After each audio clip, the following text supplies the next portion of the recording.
is Diane from Teach Pre-K. I'm in the middle of revamping my whole transportation unit. So I thought I would go through how I'm lesson planning this unit, and I am going to show you all the activities that I am going to be doing for Monday of my transportation unit. So whenever you do yours, or if you don't do yours, you might want to actually start, because I have some really awesome activities for you guys. But this is my pre-K lesson plan. How I'm breaking down my transportation unit is Monday, I'm going to be focusing on ground transportation. Tuesday, air transportation. Wednesday, water transportation. Thursday, self-propelled transportation. So bikes, trikes, skateboards, scooters, etc. And then Friday is going to be kind of a review and wrap-up day. I have tons of activities to choose from. I'm going to start with land transportation, and I think you're really going to like it. So one thing that I created that's new in my transportation unit is my land, air, water, self-propelled transportation kind of group posters. I have other posters for the classroom, but I thought these would be perfect for my specific days for circle time and whole group time.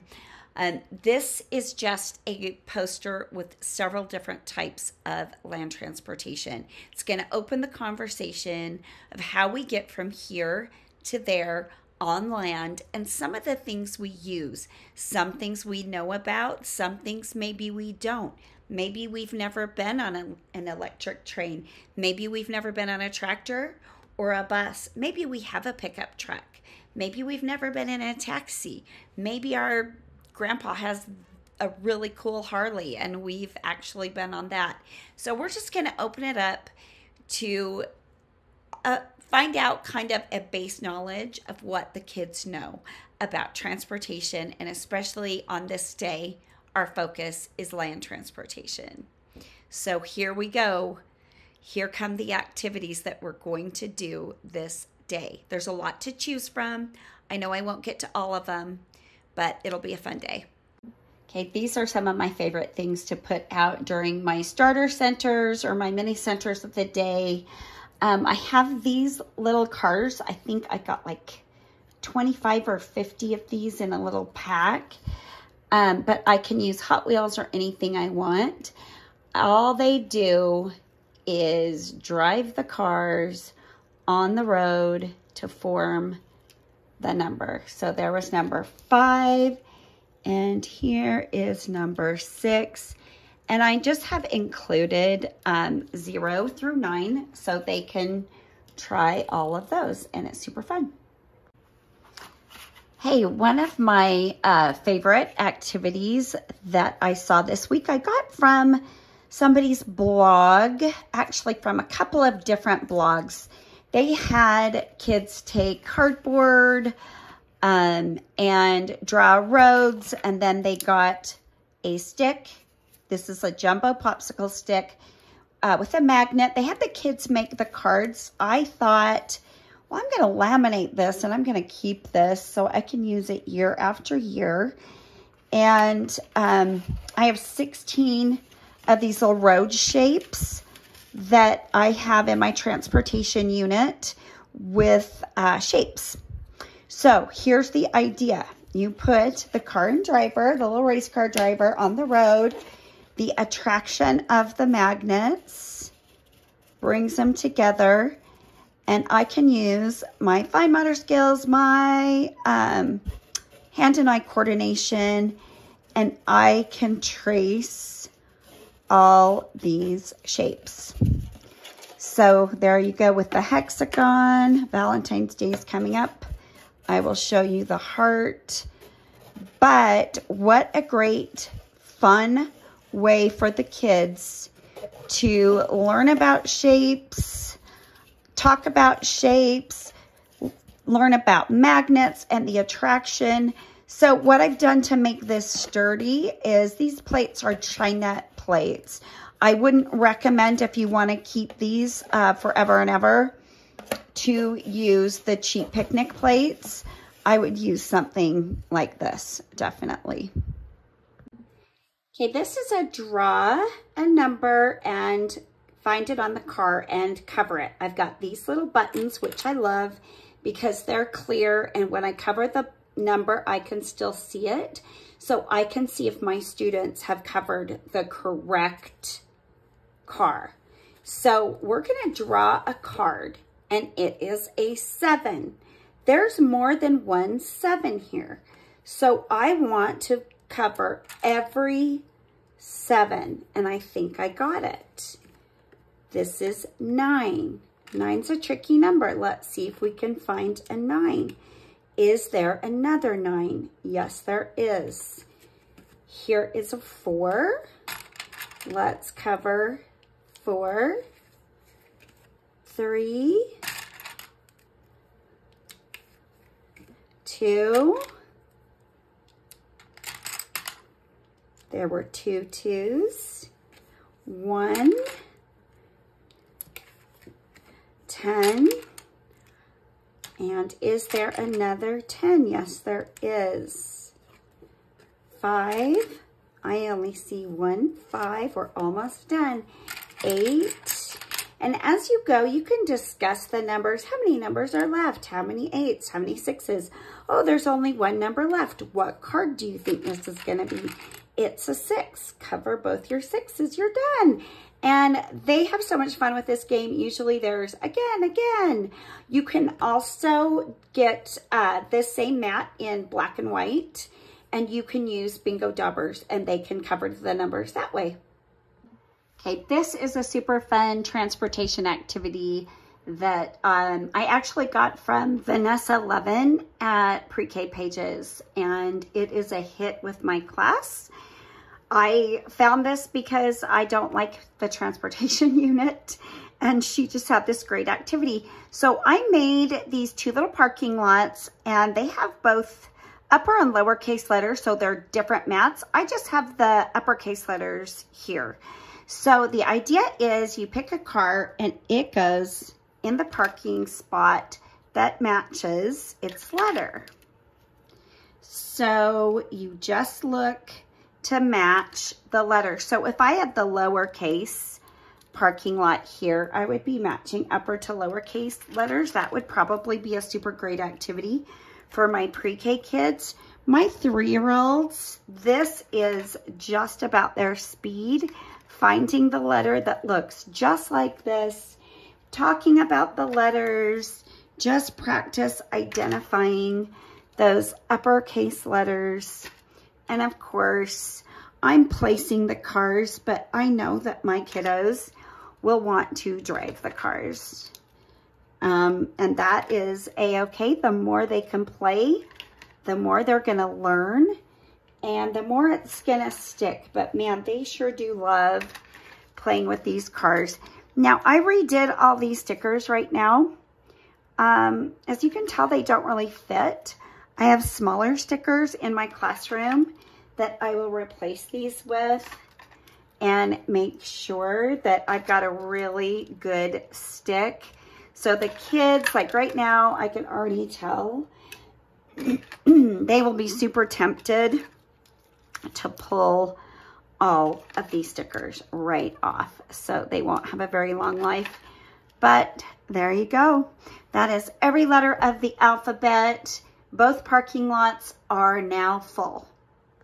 Okay, this is one of my favorite additions to my transportation unit. This is my Domino Parking Lot, and I only have the mat that goes to 5, but it does go to 10, and it has spots for every combination of dots.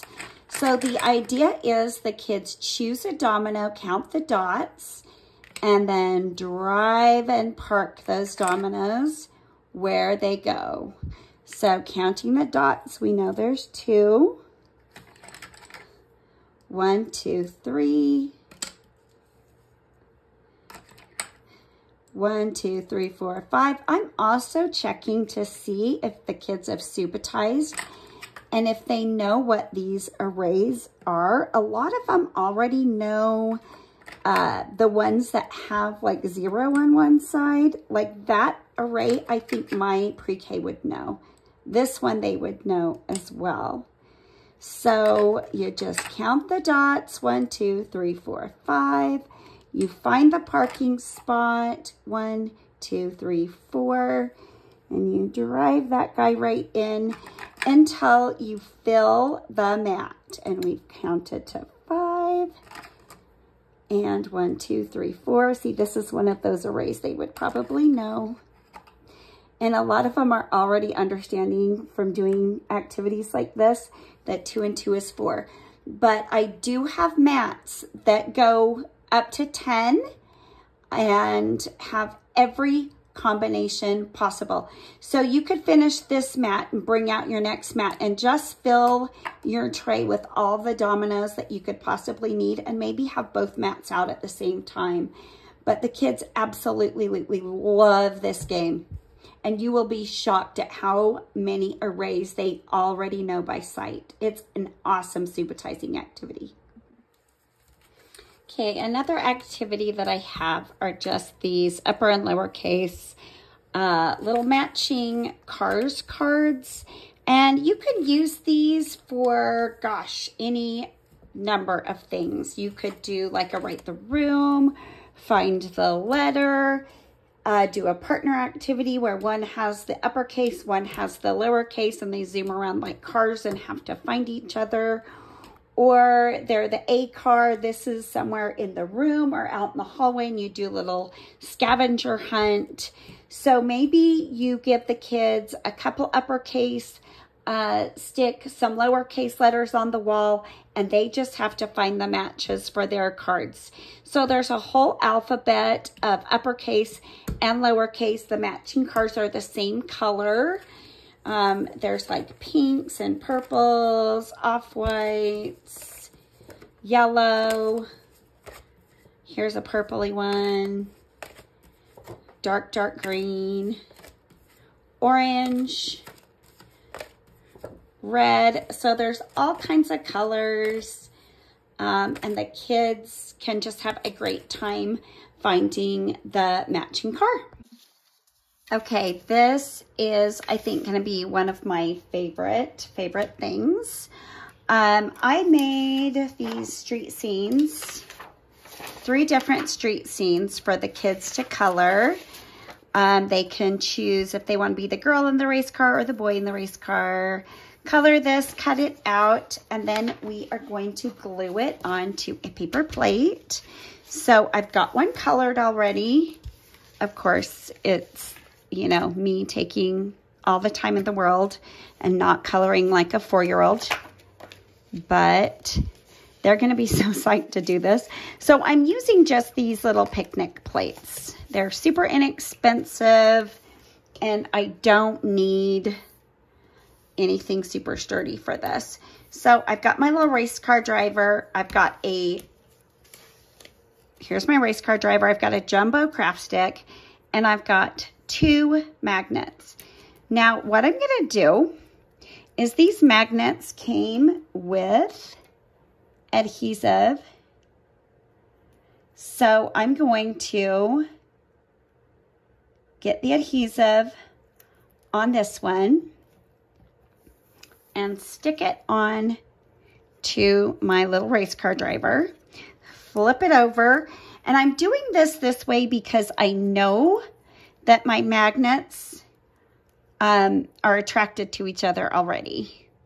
Okay, so I'm putting the adhesive, which is peel off, and it's super strong. And you guys, these magnets are pretty strong too. I just ordered these from Amazon. And I'm going to put my craft stick on that side.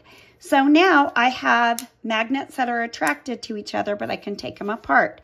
I'm going to put my race car driver on my paper plate, use my craft stick to attract that magnet, and I am going to drive on the little windy road that I just colored.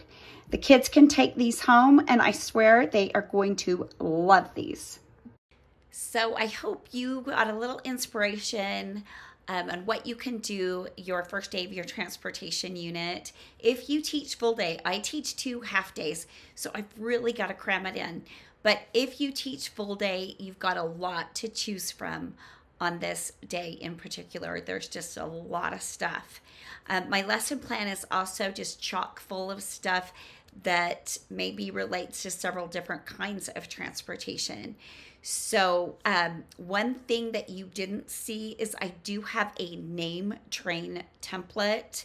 So for a little extra craft and name practice, each train car can be a different letter of their name, and there's templates in there and everything, and just some photos for inspiration if you need that too. But I hope you enjoyed day 1 of lesson planning for transportation. I'll see you tomorrow for air transportation.